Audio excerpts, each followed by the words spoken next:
फिर कहते हैं ये नए नए ये पैकेज वो पैकेज, पैकेज कहीं दिख नहीं रहे। वो पैकेज किसके लिए है? अडानी अंबानी के लिए है, टाटा बिरला के लिए है, किसके लिए वो पैकेज है? अब कह रहे हैं कि अडानी की संपत्ति लॉकडाउन के दौरान 1,32,000 करोड़ रुपए बढ़ गई। भाई आपकी बढ़ी क्या? आपकी बढ़ी? किसी और की बढ़ी? इनकी किसी की नहीं बढ़ रही। उनके पास कौन सा फार्मूला है? तो उनकी तो आय और संपत्ति बढ़ती जा रही है और बाकी देश की घटती जा रही है। और यही महापूंजीवाद है जिसको भारतीय जनता पार्टी ने बढ़ावा दिया है और कांग्रेस भी उसमें परोक्ष रूप से शामिल है। कांग्रेस कोई बची नहीं हुई है। डॉक्टर साहब, विधानसभा में 75 का नारा देके चली थी बीजेपी, 40 बैठक की। अब बड़ौदा में भी हाल खराब हो गया। अब पिछड़ों को 8% आरक्षण का जो पासा फेंका है, क्या किस तरीके से देखते हैं? देखिए, अच्छी बात है, कानून के दायरे में जो संविधान हमारा कहता है उसमें किसी को भी अधिकार अगर मिलता है तो अच्छी बात है। और बाकी तो हम ये समय पे देखेंगे कि उसका कितना असर दिखाई देगा। और जहाँ तक बड़ौदा का सवाल है, बड़ौदा में तो हमने तो पहले ही कहा था कि जनता भाजपा को हराना चाहती है, कांग्रेस भाजपा को जिताना चाहती है। तो ऐसे में जनता की जीत हुई है। जनता में गुस्सा ही इतना था, अगर कोई और खड़ा होता मजबूत तो उसके साथ खड़ी होती जनता। तो डॉक्टर साहब, अलग झंडा देंगे या किसी झंडे के नीचे जाएंगे? नहीं, बेईमानों के झंडे टंगे हुए हैं जगह जगह, तो ये तो कहीं मामला है ही नहीं। हमने तो पहले ही कहा कि और नए विकल्प की तलाश में देश और प्रदेश है। के साथ उतरेंगे? नहीं, पूरी मजबूती से ही उतरते हम तो। पूरा पैदल भी उतरेंगे, साइकिल भी चलाएंगे और भी कुछ चलाने की जरूरत पड़ेगी। ये ट्रैक्टरों में बैठ करके 4 दिन कांग्रेस मंडियों में घूमते हैं और उसके बाद जो है अपने फिर घरों में घुस जाते हैं। तंवर साहब, क्या कांग्रेस से आपका मोह पूरी तरह से भंग हो चुका है या दोबारा कांग्रेस में जा सकते हैं? अरे भाई साहब, आप तो देख ही रहे हो मैं जो बोल रहा हूँ।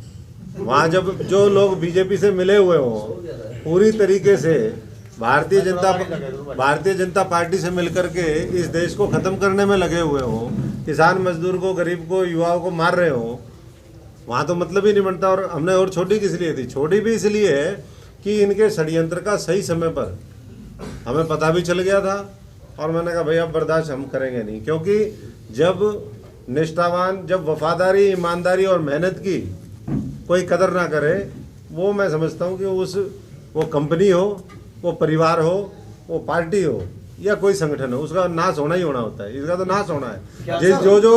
जो बचना चाहते हो निकल के आ जाओ। डॉक्टर साहब, राजकुमार सैनी भी दलित पिछड़ों की और समानता की बात लेके चले थे, 5,000 वोट तक सिमट गए। राजकुमार सैनी का तो पूरे हरियाणा को पता है उसका क्या करेक्टर है, कितना कैसे कैसे वो काम करते हैं। सत्ता छोड़ दी 3 बार। वो सत्ता कैसी छोड़ दी? हरियाणा को जलवाने में जितनी और दूसरों की भूमिका है उसकी बराबर की भूमिका है। तंवर साहब, आप कह रहे हैं कि भाई युवाओं में भी बेरोजगारी फैली हुई है, किसान भी दुखी है, उसके बावजूद भी भाजपा बिहार में सरकार बनाने में सफल रहती है। देखो, सरकार तो 2 आदमी यूँ खड़े हैं, एक ये है एक वो है। इसको हराने के लिए इसको जिता देंगे, इसको जिताने के लिए उसको हरा देंगे। तो तभी तो हम कह रहे हैं ना, विकल्प भी कुछ नहीं है जनता के सामने। विकल्प तैयार करो सब लोग मिल करके। आप जैसे साथी जो पत्रकारिता के माध्यम से बदलाव चाहते हैं, देश में कुछ नया करना चाहते हैं, इस देश को महाशक्ति बनाना चाहते हैं, वो कब तक इन्हीं दलों के पीछे घूमते रहेंगे? ये तो सारे बड़े बड़े महापूंजीपतियों से पूरा सुपारी ले लेके बैठे हैं देश की जनता के नाम। बोले 130 के 30 करोड़ नाप देंगे भाई, ख़त्म करवा देंगे, इनका बस चले तो पूरा सब कुछ नाश कर दें। ये तो अभी भी थोड़े से बहुत अच्छे लोग बचे हुए हैं, आप जैसे हमारे जैसे, तो बचा हुआ है ये देश, नहीं तो अभी तक तो नाश कर देते हैं। तो आगे अब ना हो ऐसा, उसके लिए तैयारी करो। किसी नई पार्टी गठन करेंगे तो सब? नहीं, मैंने बोला है कि विकल्प की वो है, विकल्प में सारी संभावनाएं है। राजनीति संभावनाओं का खेल है। डॉक्टर साहब, गुलाम नबी आजाद तो यहाँ तक कहेंगे कि राजीव गांधी की डेथ के बाद ही जो कांग्रेस का सिस्टम है वो डिरेल हो गया। तो इतने दिन आप लोग सब लगे रहे उसमें, कांग्रेस में, राजीव गांधी की हत्या। देखो, 50 साल से माल मड़ाई सारा मौज ले गया, ठीक है। और अब बीजेपी से मिलाओ, हाउस में लीडर कौन? गुलाम नबी।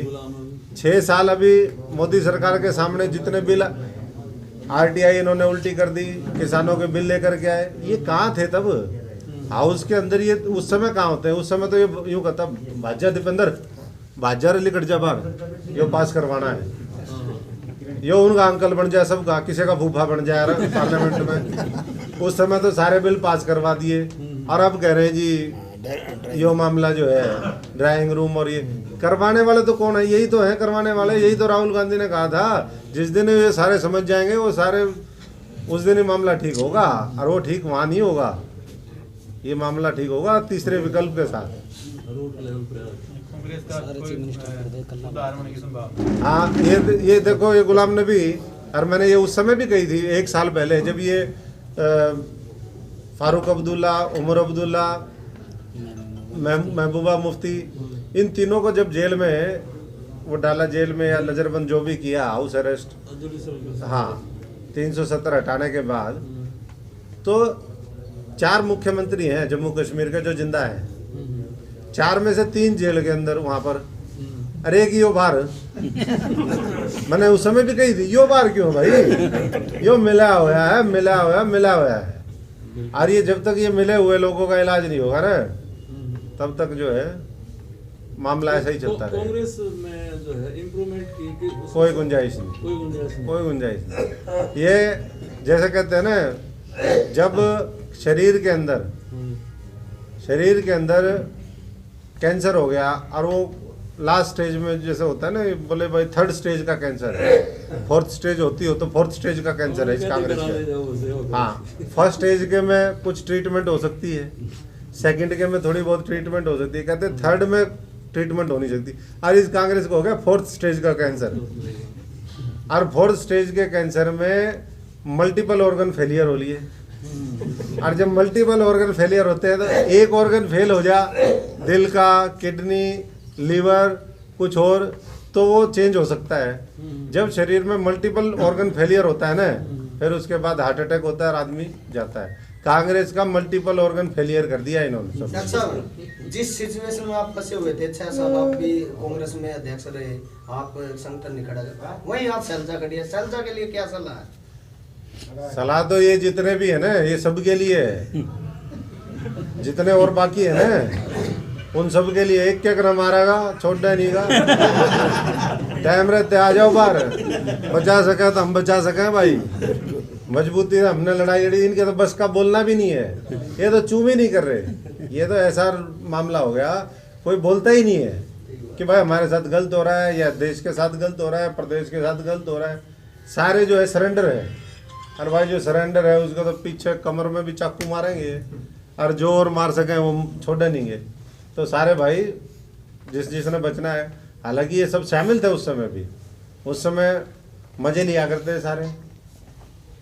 ये उस समय साथ दे देते तो पापिया का राज्य खत्म हो जाता, इस प्रदेश से भी और भाई कांग्रेस से भी। नहीं, फिर आप मानते हो कि हुड्डा जो स्टीयरिंग पकड़ लेगा छोड़ेगा नहीं? वो तो गाड़ी अपने पास थी, चोर ले गए रात में। स्टेयरिंग कौन सा स्टेयरिंग है? गाड़ी अपने पास थी भाई, स्टेयरिंग के पीछे लाग रहे थे। डॉक्टर साहब, देश भर में महिलाओं के प्रति जो अपराध आए दिन बढ़ रहे हैं और बड़े तरीके से बढ़ रहे हैं, उन पर क्या कहना चाहिए? देखिए, महिलाओं के प्रति जिस तरीके से अपराध हैं, वो कहीं ना कहीं जो भाजपा और आरएसएस की सोच है वो भी जिम्मेदार है। इनके इसी तरीके की सोच है, जिस तरीके से अब ये बात कर रहे हैं, मुद्दों से भटका करके बोले लाओ जिहाद हो गया भाई, अब कुछ और नया मामला ले आएंगे। जो मूल बात है कि महिला सशक्तिकरण किस तरीके से होना चाहिए, उनकी सुरक्षा कैसे होनी चाहिए, जो इस तरह के अपराध करते हैं उनको कठोर से कठोर दंड कैसे देना चाहिए, अगर इसके ऊपर ज़्यादा फोकस करें तो महिलाओं के प्रति जो अपराध है वो रुक सकता है, ये छिछोरापन से नहीं। अब सरकार एक लव जिहाद के लिए कानून पारित करने की तैयारी कर रही है। लव जिहाद कानून के बारे में क्या कहना चाहिए? नहीं, वो तो देखो, इस तरह का जो कानून है वो संविधान के दायरे में अगर हम देखें, अनुच्छेद 14 और 21 इस तरीके से अलाउ ही नहीं करता है। तो ये तो गुमराह करने की बात है, और धर्म के आधार पर इस तरीके से विभाजन करना, ये भारतीय जनता पार्टी की पुरानी सोच रही है। और जब इस तरीके से करते हैं तब तक मैं समझता हूँ कि देश कमज़ोर होता है, टूटता है, पीछे की तरफ जाता है। तो आगे ले जाने वाली सोच को हमें मजबूत करना चाहिए, आगे बढ़ाना चाहिए। डॉक्टर साहब, आज तक के जो मुख्यमंत्री रहे हैं उन्होंने जातिवाद, लोग कहते हैं उन्होंने जातिवाद किया, क्षेत्रवाद किया। क्या मनोहर लाल खट्टर भी जातिवाद की तरफ बढ़ रहे हैं, क्षेत्रवाद की तरफ? क्या मानते हैं? सब चीज़ों की तरफ बढ़ रहे हैं और धीरे धीरे वो सारे खुलासे हम करेंगे। कौन सा वाद है जो इन्होंने नहीं किया? पिछले 6 वर्ष में सारे वाद किए और विवाद को और ज़्यादा जन्म दिया। तो अभी तो समय बहुत है, धीरे धीरे सारी बातें आपके सामने भी रखी जाएगी।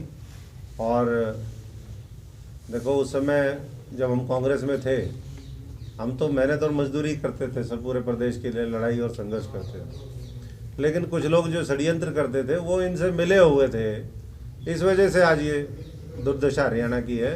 और जितनी जल्दी ये लोग समझ लेंगे, हरियाणा के जो साथी हैं, हम सब मिल करके समझाने का काम भी करेंगे, उतना मैं समझता हूँ कि ये हरियाणा उतनी जल्दी बच सकेगा। और नहीं तो आगे जो प्रदेश की जनता है, हर वर्ग है, उसके सामने अंधकार की अंधकार है, कोई दिशा दिख ही नहीं रही हो। डॉक्टर साहब, एक विधानसभा में कानून पास किया पंचायती राज के लिए, राइट टू रिपोर्ट, क्या ये पास होने से पंचायती विकास कर पाएंगे? देखिए, ये सारे अव्यवहारिक बातें करते हैं।